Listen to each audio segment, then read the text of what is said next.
रामपुर गांव में माधव नाम के लोहार का एक छोटा सा घर था। माधव के परिवार में उसकी पत्नी सुमन और उसका बेटा केशव था। एक दिन सुबह माधव अपने औजार लेकर काम पर निकल रहा था। तभी सुमन आकर बोली, कब तक ऐसा चलेगा जी? तुम हर सुबह आंखों में उम्मीद लेकर जाते हो और शाम को निराश होकर लौटते हो। पूरे गांव में सबसे बुरी हालत हमारी है। माधव बोला, क्या करूं भाग्यवान, तू ही बता। मेरी किस्मत ही फूटी हुई है तो मैं क्या कर सकता हूं। जब भी लगता है अब हालात सुधर जाएंगे, तब कुछ ना कुछ ऐसा हो जाता है कि फिर से सब कुछ बिगड़ जाता है। अब देखो भाग्यवान, पहली बार जैसे तैसे कुछ जमा किया, तब तुम बीमार पड़ गई, सब खर्च हो गया। फिर केशव के पैर में वो गहरी चोट लगी, पूरा इलाज करवाने में फिर से सब कुछ खत्म हो गया। तभी 9 साल का केशव दौड़ता हुआ आया और कहने लगा, पिताजी, मुझे कुछ दिनों से अच्छा खाने की इच्छा हो रही है। हमारे घर में दूसरों की तरह पकवान क्यों नहीं बनते? अपने बेटे के मुंह से ऐसी बातें सुनकर माधव की आंखें नम हो गईं। उसने प्यार से अपने बेटे के सिर पर हाथ फेरते हुए कहा, तू चिंता मत कर बेटा, हमारे दिन भी जरूर बदलेंगे। एक वक्त आएगा जब हम लोग दूसरों से भी अच्छे पकवान बनाएंगे, फिर तेरा जो दिल करेगा वही खाएंगे। केशव मासूमियत से बोला, लेकिन पिताजी एक बात बोलूं, जब पड़ोस के घर से पकवानों की खुशबू आती है ना, तो मैं खिंचा चला जाता हूं। एक दिन चला भी गया था, लेकिन उन्होंने मुझे देखते ही खाना छुपा लिया और कहा, यहां मत आ, भाग जा यहां से। तो मैं वापस आ गया। सुमन की आंखें भर आईं। माधव भी कुछ कह ना सका। उसने औजार उठाए और अपनी लोहार की दुकान की ओर चल पड़ा। माधव की लोहार की दुकान गांव के चौराहे पर थी। उस दिन जैसे ही उसने भट्टी सुलगाई और हथौड़ा उठाया, उसे लगा कि उसके बाजुओं में अब पहले जैसी ताकत नहीं रही। उसने मन ही मन कहा, हे भगवान, और कितनी परीक्षाएं लोगे? आज एक भी ग्राहक नहीं आया और ऊपर से घर की हालत। केशव की मासूम बातें मुझे अंदर से तोड़ कर रख देती हैं। तभी गांव का मुखिया दुकान पर आ पहुंचा और माधव से कहा, माधव क्या हुआ? आज तुम्हारे हाथों में पहले जैसा जोर नहीं दिख रहा, क्या बात है? माधव बोला, मुखिया जी, मन कुछ बोझिल लग रहा है। मुखिया ने कहा, बोझिल? लेकिन क्यों? माधव बोला, हाँ मुखिया जी, आप तो सब जानते ही हैं, फिर भी पूछते हैं। मेरा परिवार बहुत ही आर्थिक तंगी में है। मेहनत तो बहुत करता हूं, लेकिन हाथों में किस्मत नहीं है। मुखिया चुप रहा, लेकिन तभी वहां बलदेव आ गया। बलदेव गांव का वो आदमी था जिसे दूसरों के दुख में भी मजा आता था। वो बोला, मुखिया जी, मैं तो कहता हूं उस माधव को गांव से निकाल देना चाहिए। उसकी मनुष्य छाया धीरे धीरे पूरे गांव में फैल रही है। कहते हैं कुछ लोग ऐसे होते हैं जिन पर काल की छाया होती है और जो पूरे गांव को बर्बाद कर सकते हैं। मुखिया पहले चौंका, फिर हंसने लगा। बलदेव भी हंसने लगा। मुखिया बोला, अरे बलदेव, तू भी ना, चल छोड़ इसे, चल यहां से। दोनों माधव की हालत पर हंसे और चले गए। माधव वहीं बैठा रहा, आंखें आसमान की ओर उठाए वो सोचने लगा, हे भगवान, क्या मैंने अपनी तकदीर खुद लिखी थी? क्या मैंने किसी का बुरा किया है? कभी चोरी, कभी बेईमानी, मैंने कुछ बुरा नहीं किया, फिर मेरे साथ ऐसा क्यों? उसकी हथेली से हथौड़ा नीचे गिर गया। उसका हौसला उस दिन भट्टी से पहले ही बुझ गया। वो मायूस होकर सोच रहा था, मैं आज भी खाली आज जाऊंगा। सुमन उम्मीद लगाए बैठी होगी। मेरा तो घर जाने का भी मन ही नहीं कर रहा। मैं क्या करूं? मेरा बेटा भी भूखा होगा। शाम को माधव थका हारा अपने घर पहुंचा। उसका चेहरा उदास था। जैसे ही उसने घर में कदम रखा, सुमन उसे देखते ही बोले, अरे क्या हुआ जी, आज आपका चेहरा इतना उदास क्यों है? माधव बोला, अरे कुछ नहीं हुआ। सुमन बोली, नहीं जी, कुछ तो बात है। माधव की आंखें भर आईं। उसने धीरे से सुमन की ओर देखा और कहा, अब तो सारे गांव वाले भी मेरी बुरी किस्मत का मजाक उड़ाने लगे हैं भाग्यवान। मैं क्या करूं? आज तो दुकान पर एक भी ग्राहक नहीं आया और ऊपर से मुखिया और बलदेव, वो दोनों मेरी किस्मत पर हंसते हुए चले गए। मैं केशव के लिए कुछ भी नहीं ला सका। सुमन चुप हो गई। उसकी भी आंखें भर आईं। उसने कहा, गलती मेरी है। जब सुबह आप दुकान जा रहे थे तब मैं भी आपको बोल रही थी। मैं भी कभी आपके दुख को पूरी तरह समझ नहीं पाई। चिंता मत करो, भगवान सब ठीक करेंगे। माधव कुछ नहीं बोला और चुपचाप चारपाई पर लेट गया। अगले दिन सुबह होते ही सुमन ने माधव से कहा, सुनिए जी, खाने के लिए कोई चीज उधार ही ले आओ। माधव बोला, नहीं सुमन, मैं कल भी गया था उसके पास। वो पहले अपना पिछला उधार मांग रहा था, अब मुझे उसकी दुकान पर जाते हुए शर्म आती है। मुझे नहीं लगता कि हमारे हालत कभी भी ठीक हो सकेंगे। ऐसा ही चलता रहा तो हमें ये गांव छोड़कर जाना पड़ेगा। गांव में 2-3 लोगों से पहले ही मैं उधार ले चुका हूं। अब मेरे अंदर इतनी हिम्मत नहीं कि मैं किसी से उधार मांग लूं। सबको पता है कि मैं उधार लेकर वापस नहीं करता। वापस करूं भी तो कहां से? हमारे पास इतने पैसे होते ही नहीं हैं। जो आते हैं वो लग जाते हैं। सुमन बोली, हाँ जी, ये तो है। भगवान पता नहीं किस बात की सजा दे रहा है हमें, लेकिन हमें उम्मीद रखनी चाहिए। हमारे भी दिन एक दिन जरूर बदल जाएंगे। माधव बोला, ये बात तो मुझे तुमसे सुनते हुए 10 साल हो गए हैं। आज तक ऐसा नहीं हुआ है। वो चुपचाप घर से निकल पड़ा और सीधा जंगल की ओर चल पड़ा। उसका दिल बहुत भारी था, आंखों में उदासी थी और कदम जैसे बेजान थे। दिमाग में बार बार एक ही ख्याल आ रहा था, क्या जिंदगी का यही अंत है? क्या मैं अपनी तकलीफों से हमेशा के लिए मुक्त हो जाऊं? माधव आत्महत्या के विचारों में डूबा हुआ गांव की सीमा तक पहुंच चुका था। तभी सामने से मुखिया आता हुआ दिखाई दिया। वो माधव को देखकर बोला, अरे माधव, आज दुकान नहीं खुली क्या? तुम तो सीधे जंगल की ओर निकल पड़े हो। क्या बात है, अब लोहार से लकड़हारा बनने का इरादा है क्या? माधव चुप रहा। वो पहले से ही उदास था। उसके पास मुखिया को जवाब देने के लिए कोई भी शब्द नहीं थे। मुखिया ने फिर कहा, चलो अच्छा है, लकड़हारे भी बुरे नहीं होते। कम से कम जंगल में तुम्हारी किस्मत का मजाक तो कोई नहीं उड़ाएगा ना। मुखिया हंसता रहा और चला गया। माधव बिना कुछ बोले जंगल की गहराई की ओर बढ़ गया। माधव थक चुका था, उसके पैर जवाब दे चुके थे। वो एक घने वृक्ष की छाया में बैठ गया और आसमान की ओर देखने लगा। वो खुद से ही बातें कर रहा था, मैं मर्द हूं ना, इसलिए किसी के सामने रो नहीं सकता। अगर सुमन और केशव मुझे रोते हुए देख लेते तो उनका मनोबल भी टूट जाता। इसीलिए मुझे जंगल आना पड़ा। भगवान, आप मेरी कितनी परीक्षा लेंगे? माधव उदास होकर आसमान की तरफ देखते हुए बातें कर रहा था कि तभी अचानक उसके कानों में किसी के चीखने की आवाज आई, कोई है तो मेरी मदद करो। माधव उठा और इधर उधर देखने लगा। अचानक उसकी नजर एक साधु पर पड़ी जो जमीन पर गिरे हुए थे। माधव तुरंत उनके पास गया। साधु महाराज, आपको क्या हुआ? आप ऐसे क्यों पड़े हैं? साधु ने कहा, बेटा, मैं यहां से गुजर रहा था कि रास्ते में मेरे पैर में जोर की मोच आ गई। मैं गिर पड़ा और तभी से सुनसान जंगल में पड़ा हूं। ये जंगल इतना वीरान है कि यहां कोई आता ही नहीं। कई दिन हो गए, कोई इंसान नहीं दिखा। मुझे बहुत प्यास लगी है, मेरा गला सूख रहा है। अगर जल्दी पानी नहीं मिला तो शायद मैं बच ना सकूं। माधव घबरा गया और तुरंत इधर उधर देखने लगा, शायद कहीं से पानी या कोई मदद मिल जाए। परंतु वहां तो दूर दूर तक कोई तालाब दिखाई नहीं दे रहा था। माधव ने साधु से पूछा, साधु महाराज बताइए, अगर आपको पता हो कि पानी कहाँ मिल सकता है तो मैं अभी ले आता हूं। साधु ने कहा, यहां से लगभग 2 मील दूर एक तालाब है, तुम मेरे लिए वहां से पानी ले आओ बेटा। इतना कहकर साधु ने अपना कमंडल माधव के हवाले कर दिया। थका हुआ माधव बिना देर किए उस दिशा में चल पड़ा जहां उसे अपनी आखिरी उम्मीद नजर आ रही थी। जंगल की खामोशी के बीच वो किसी तरह से तालाब तक पहुंच गया। जब उसने कमंडल पानी में डाला, अचानक तालाब से धुआं उठने लगा। धुआं धीरे धीरे एक भयानक औरत की शक्ल लेने लगा। यह दृश्य देखकर माधव के दिल में डर और हैरानी की लहर दौड़ गई। उस भयानक औरत ने कहा, तेरी हिम्मत कैसे हुई इस तालाब का पानी लेने की? क्या तुझे नहीं पता कि इस तालाब से कोई जल नहीं ले सकता? माधव बोला, मुझे सच में नहीं पता था कि यह तालाब तुम्हारा है, मुझे माफ कर दो। उसने कहा, मैं एक डायन हूं, अगर तुझे जल चाहिए तो मेरी एक पहेली का उत्तर देना होगा।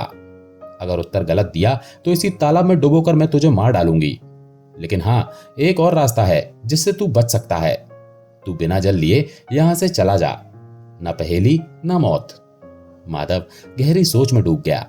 एक और साधु की प्यास और दूसरी ओर मृत्यु का भय। माधव ने कुछ देर सोचकर कहा, मैं यहां से जल लिए बिना बिल्कुल नहीं जाऊंगा। मैंने किसी को जल लाने का वचन दिया है और मैं अपना वचन नहीं तोड़ूंगा। डायन ने कहा, तो मेरी पहेली सुन। एक घर ऐसा जो हर दिशा में खुला हो, जिसके अंदर उजाला हो, पर ना कोई खिड़की हो ना कोई दरवाजा, ना कोई दीवार हो ना कोई जमीन, फिर भी सब कुछ उसमें समाया हो। बता कौन है वो? माधव ने कुछ क्षणों के लिए अपनी आंखें बंद कर ली। उसकी सांसें तेज और बेकाबू थी, मानो दिल के भीतर एक तूफान चल रहा हो। लेकिन उसके चेहरे पर एक अनोखा सा सुकून था, एक गहराई से भरा शांत भाव। जैसे वो अपने भीतर की रोशनी से सच्चाई को खोजने की कोशिश कर रहा हो। वो एकाएक बोला, तुम्हारी पहेली का उत्तर है मनुष्य का मन, जो हर दिशा में खुला होता है, जिसमें उजाला भी होता है और अंधकार भी। ना कोई दीवार, ना कोई दरवाजा, फिर भी उसमें पूरा संसार समा जाता है। डायन कुछ पल चुप रही, जैसे माधव के उत्तर पर हैरान हो गई हो। डायन ने कहा, तू पहला मनुष्य है जिसने मेरी पहेली का सही उत्तर दिया है। जा, जितना जल चाहिए ले जा। आज तुझसे मिलकर मुझे बहुत प्रसन्नता हुई। माधव ने कमंडल को ठंडे और साफ जल से भर लिया। उसकी आंखों में एक चमक थी, सफलता और संतोष की। फिर वो तेजी से लौट पड़ा। कदमों में तेजी थी, लेकिन दिल में शांति। वो सीधे उसी स्थान पर पहुंचा जहां साधु महाराज निर्जीव से पड़े थे, जैसे उनके जीवन की आखिरी उम्मीद सिर्फ माधव की वापसी से जुड़ी हो। माधव ने साधु के पास जाकर कहा, लीजिए साधु बाबा, मैं जल ले आया हूं। साधु ने जल पीते ही माधव को गहराई से देखा। उनकी आंखों में हैरानी और आश्चर्य साफ झलक रहा था। साधु ने पूछा, बेटा, क्या सच में तुमने उसी तालाब से जल लिया है? माधव मुस्कुराकर बोला, हाँ बाबा, आपने कहा था और मैंने निभाया। साधु बोला, मुझे लगा था कि तुम जल नहीं ला पाओगे, क्योंकि मैं जानता था कि उस तालाब में एक डायन का वास है। जब भी कोई मनुष्य जंगल में आता है, मैं हमेशा उसकी ऐसे ही परीक्षा लेता हूं। अक्सर मैंने देखा है कि वो मनुष्य डायन के डर से भाग जाता है, लेकिन तुम पहले मनुष्य हो जिसने उस डायन की पहेली को हल किया और मेरे लिए जल लेकर आए हो। इतना कहकर साधु ने अपनी आंखें बंद की और कुछ मंत्र पढ़ने लगे। तभी वहां रंग बिरंगी किरणों के साथ एक सुंदर हिरन प्रकट हो गया। वो बोले, तूने मेरी मदद की है, इसीलिए मैं तुझे भेंट देना चाहता हूं। माधव ने कहा, साधु महाराज, इतना तो मुझे पता चल गया कि आप कोई चमत्कारी साधु हैं, परंतु मैं इस हिरण का क्या करूंगा? साधु ने कहा, इसे अपने घर ले जा और इसे अपने बेटे की तरह पाल, और याद रख, ये हिरण तेरी किस्मत बदल देगा। मैं जानता हूं कि तू सबसे ज्यादा अपनी किस्मत की वजह से परेशान है, वरना तेरे अंदर कोई बुराई नहीं है। तू मेहनती लोहार है, तेरे मन में कोई लालच नहीं है, और तू दूसरों की मदद करने वाला भी है। इतना कहकर साधु वहां से चले गए। माधव ने उस हिरण को सावधानी से उठाया और अपने घर ले आया। हिरण की सुंदरता और चमक देखकर माधव के दिल में एक नई उम्मीद जगी और उसने ठान लिया कि वो उसकी रक्षा करेगा और अपनी किस्मत बदलने की कोशिश करेगा। सुमन ने हिरण को देखते ही कहा, अरे, ये हिरण आपको कहां से मिला? माधव ने सारी कहानी सुमन को सुनाई। सुमन बोली, अरे, हमारे घर तो वैसे ही खाने के लाले पड़े हैं। साधु महाराज को अगर कुछ देना ही था तो धन देते, इस हिरण को लेकर क्या करेंगे? माधव बोला, हाँ भाग्यवान, अब साधु महाराज ने कुछ सोच समझकर ही दिया होगा। उन्हें भी तो हमारी इस हालत के बारे में अच्छी तरह पता था। तभी वहां केशव आ गया और कहने लगा, पिताजी, ये हिरण तो बहुत अच्छा है। मेरे साथ गांव का कोई भी बच्चा नहीं खेलता, क्योंकि हम गरीब हैं ना, लेकिन अब मैं इस हिरण के साथ खेलूंगा। इतना कहकर केशव हिरण को लेकर घर से बाहर चला गया और खेलने लगा। हिरण इतना सुंदर था कि जिस किसी की भी नजर उस पर पड़ती, उसका मन मोह जाता। अगले दिन जब माधव अपनी दुकान पर जाने की तैयारी कर रहा था, तभी गांव का जमींदार उसके घर आ पहुंचा। माधव ने कहा, अरे, आप तो जमींदार हैं, मेरे घर पर क्या करने आए हैं? जमींदार ने कहा, माधव, आज मैंने तेरे बेटे यानी केशव को एक हिरण के साथ खेलते देखा है। वो हिरण बहुत ही सुंदर था, और तू जानता है कि मुझे जानवरों को पिंजरे में रखने का कितना शौक है, तो मैं वो हिरण खरीदना चाहता हूं। माधव बोला, माफ कीजिए, मैं ये हिरण आपको नहीं बेच सकता। जमींदार बोला, अरे भाई, मैं तुम्हें इसकी अच्छी कीमत दूंगा। माधव बोला, जमींदार जी, आप मुझे चाहे उसकी कितनी भी कीमत दें, परंतु माफ कीजिए, मैं उस हिरण को नहीं बेचूंगा। जमींदार क्रोधित होकर वहां से चला गया। सुमन वहीं खड़ी होकर सारी बातें सुन रही थी। उसने कहा, आपने क्या किया? जमींदार हमें इसकी अच्छी कीमत दे सकता था, हमारी हालत कुछ बेहतर हो सकती थी। माधव बोला, नहीं भाग्यवान, मैं ये हिरण नहीं बेचूंगा, क्योंकि ये हिरण मुझे साधु महाराज ने भेंट किया है, और भेंट की हुई वस्तुओं को कभी बेचा नहीं जाता। उसके बाद कुछ दिन ऐसे ही बीत गए। माधव और उसका परिवार हिरण से इतना जुड़ गया था कि उसे छोड़ने का ख्याल भी नहीं आता था। फिर कुछ दिनों बाद एक व्यापारी वहां पहुंचा।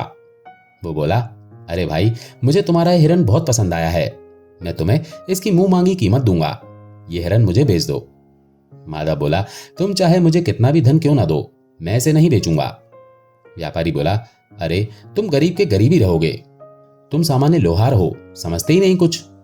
इतना कहकर व्यापारी वहां से चला गया। सुमन माधव पर गुस्सा हो गई।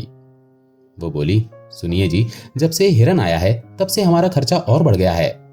पहले जमींदार को लौटा दिया और अब व्यापारी को भी मना कर दिया। आपने इसे क्यों नहीं बेचा? माधव बोला, भाग्यवान, ना जाने क्यों मुझे इस हिरन से अब एक खास लगाव हो गया है। और वैसे भी साधु महाराज ने कहा था कि इसे अपने बेटे की तरह पालना। अब ये मेरे बेटे जैसा है, और भला कोई अपने बेटे को बेचता है क्या? खुद सोचो ना सुमन। ये सुनकर सुमन चुप हो गई और नम आंखों से मुस्कुराने लगी। धीरे धीरे वो हिरन उनके परिवार का हिस्सा बन गया।